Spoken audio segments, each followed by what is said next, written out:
जल्द खत्म होने वाला है। वह 10 किलोमीटर चौड़ा उल्कापिंड अंतरिक्ष से निकल चुका था और पृथ्वी की ओर तेजी से बढ़ रहा था। वैज्ञानिकों को अमेरिका के कोलोराडो राज्य में एक बहुत महत्वपूर्ण सबूत मिला। वहां की चट्टानों में एक पतली परत मिली है जो क्रिटेशियस और पेलियोजीन युग के बीच की सीमा दिखाती है। इस परत में एक खास धातु पाई जाती है जो उल्कापिंड के टकराने का सबूत है। इस परत के नीचे डायनासोर की हड्डियां मिलती हैं, लेकिन ऊपर लगभग कोई हड्डी नहीं मिलती। ये सबूत था कि टक्कर के बाद डायनासोर का सफाया हो गया। लेकिन हाल के अध्ययनों से पता चला है कि कुछ डायनासोर इस महाविनाश के बाद भी जीवित रहे।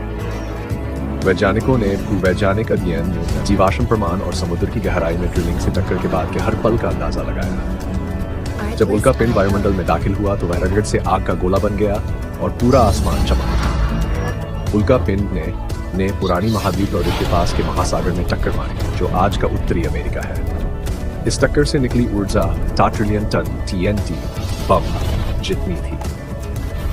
टक्कर से पृथ्वी के टुकड़े आकाश में उड़ गए, जैसे मौत की आतिशबाजी हो। टक्कर स्थल से सैकड़ों किलोमीटर के दायरे में सब कुछ तुरंत वाष्प बन गया। डायनासोर, पौधे, नदियां सब गायब हो गए। इसके बाद सैकड़ों मीटर ऊंची सुनामी ने चारों ओर तबाही मचाई। गर्म झटकों ने जंगलों में आग लगा दी और जो जानवर बचे थे वे भी जलकर मर गए। वैज्ञानिकों का मानना है कि इस तबाही में 85% से ज्यादा जानवर और पौधे खत्म हो गए। जो अर्जेंटिनोसॉर्स बचे थे वे अंधेरे में भाग रहे थे। उन्होंने छुपने की जगहें ढूंढी और गुफाएं उनका एकमात्र सहारा बन गई। छोटे बच्चे गुफाओं में घुस गए, लेकिन बड़े वयस्क गुफाओं के बाहर रह गए। धीरे धीरे धुएं और भूख से वे भी मरने लगे। अब सवाल यह है कि जो कुछ छोटे अर्जेंटिनोसॉर्स बच्चे बचे वे आगे कैसे जिएंगे?